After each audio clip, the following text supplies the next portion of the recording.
Yeah, we're all sleep deprived after Yeah. last night's Pacers win, Well, aren't we? all basketball, all the time, all the way through almost the end of July. Right, and now we have this heat wave to talk about, don't we? Oh, Angela, okay, break this down for us. You know I like warm weather.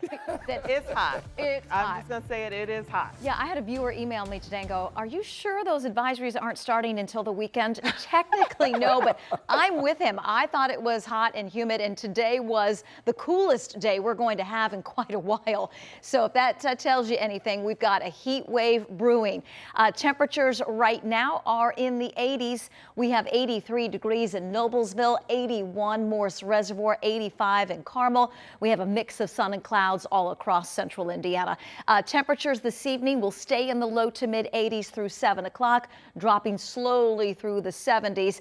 Talbot Street Art Fair, one of our favorites, is this weekend, Saturday and Sunday. Lots of big trees on Talbot Street, so we will have shade out there and we'll need it. Temperatures will climb quickly through the 80s into the upper 80s and low 90s as we hit Saturday afternoon. The heat that builds over the weekend is going to stick around through next week. We go technically under the heat advisories tomorrow afternoon. They linger through the early part of next week. That's for most of central Indiana, and then north and east, it's an extreme heat watch. We're going to be talking about the differences of the heat advisory, the extreme watch and warning. We'll do that for you coming up at 5 o'clock. But do want to make sure that you're prepared of the weather impact alert days. The 90s begin this weekend, will last into late next week. So a heat wave is building and it's going to stick around. So be thinking now, how can I protect my family, my home, my pets? You're going to want to limit outdoor time.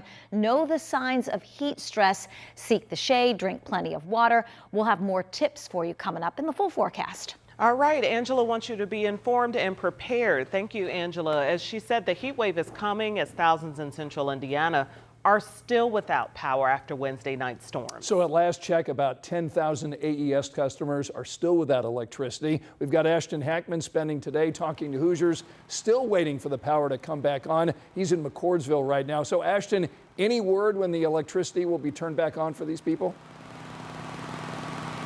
Well, right now, AES said they expect to have power fully restored by sometime Sunday, possibly mid-afternoon. But as you mentioned, we're about to get hit with some pretty intense heat, and neighbors say they're starting to get frustrated. You might be wondering why it's taking long for certain customers to get power before others. We're here in McCordsville, about 100 people are without power, and it's cases like this. A tree came tumbling down during that storm, knocking out power for this neighbor.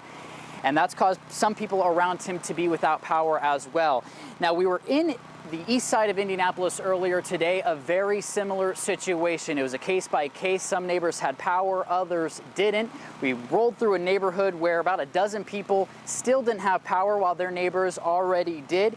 They said they haven't gotten much of a clear timeline from AES, and they said with this heat coming, they are starting to get a little frustrated. Some neighbors taking matters into their own hands. We saw one that got a generator themselves.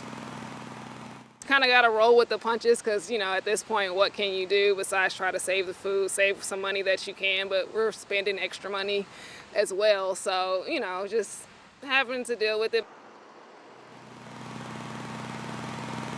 Now, AES says it's going to be a case-by-case basis, as you mentioned. They have workers here from Pennsylvania, Michigan, and North Carolina, all to help out here in Indiana. And the AES outage map actually helps paint that picture. You can see all of the blue dots. Those are those smaller cases, 1 to 50 people without power. We're up here in McCordsville, so over the next few days, it might take some time. It's already been 48 hours for people here in McCordsville without power. It could be another 48 until power is fully restored. Scott and Felicia.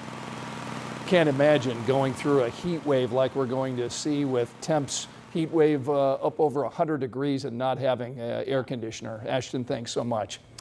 The insurance industry hit again by hackers. We've got the latest company to potentially lose Social Security numbers and health information.